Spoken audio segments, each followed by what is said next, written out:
When you're in the garden, when you're in the garden,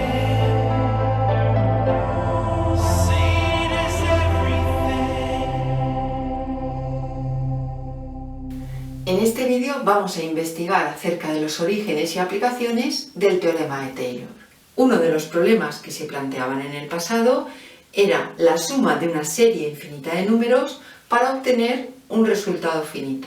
Arquímedes fue el primero en demostrar que un número infinito de subdivisiones geométricas progresivas podían dar un resultado trigonométrico finito. En el siglo XVIII, el matemático Brooke Taylor presentó un método para construir estas series aplicadas a cualquier función que cumpla una serie de condiciones. En primer lugar, tendremos que definir qué es el polinomio de Taylor. Y sea f del intervalo abierto a b en R una función derivable hasta orden n en el punto x sub 0 que pertenece al intervalo abierto a b. Se define el polinomio de Taylor de orden n alrededor de x sub 0 como p sub n de f de x sub 0 de x, que será igual a f de x sub 0, es decir, el valor de la función para x igual a x sub 0, más la sumatoria desde k igual 1 hasta n de f elevado a k de x sub 0 partido por k factorial por x menos x sub 0 elevado a k, donde f elevado a k de x sub 0 indica la derivada de orden késimo en el punto x sub 0. Estas siglas lo que representan son p de polinomio, n del orden del polinomio que estamos obteniendo asociado a una función f y a un punto x sub 0, y el polinomio tiene por variable x. Con esta definición, el teorema de Taylor nos dice sea f del intervalo abierto a b en R una función derivable hasta el orden n más 1.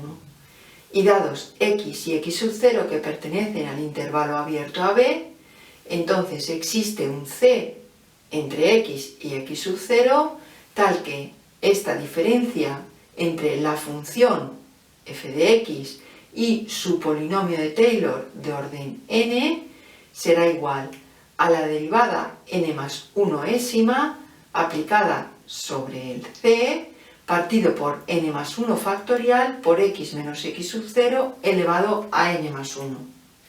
Es decir, esta diferencia nos proporcionará un error que será el cometido al sustituir la función por este polinomio. Todo esto quiere decir que el polinomio de Taylor no es más que la suma finita de derivadas locales evaluadas en un punto. Y al realizar la representación gráfica del polinomio se observa que a medida que aumenta el grado, este se aproxima de una forma más precisa en un entorno de x sub 0. Vemos en este gráfico un ejemplo de una función y la representación de su polinomio hasta grado 3.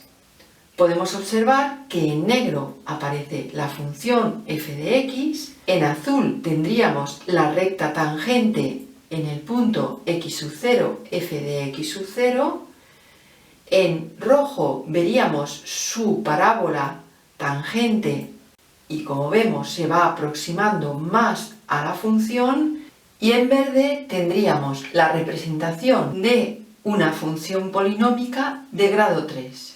Y como podemos ver, cada vez que subimos un grado, la representación del polinomio se va aproximando más a la función.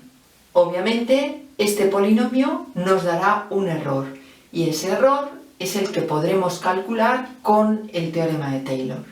Este polinomio nos facilitará el trabajo, ya que a la hora de operar, integrar o derivar, es mucho más sencillo realizar esas operaciones sobre un polinomio que sobre algunas funciones más complejas.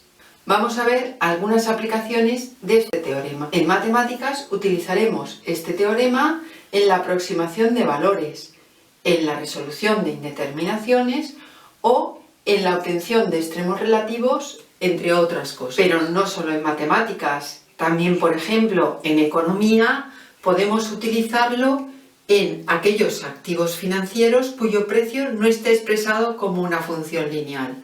Por ejemplo, el título de deuda a corto plazo. También podremos utilizarlo en el precio del bono financiero, que se calcula mediante una fórmula que depende del interés. Si vemos su uso en ingeniería, podremos usarlo, por ejemplo, en estudiar las deformaciones de cuerpos rígidos. Cuando a un cuerpo rígido se le aplica una fuerza exterior, este se deforma y se producen desplazamientos que estarán descritos utilizando un polinomio de Taylor. También en física utilizaremos el polinomio de Taylor en numerosos casos, como por ejemplo en las comparaciones entre leyes físicas. Dentro de la programación informática lo utilizaremos en la implementación de funciones. También encontramos usos de este teorema en medicina o en meteorología. Como podemos ver, hay grandes aplicaciones de este teorema. When you're in the garden.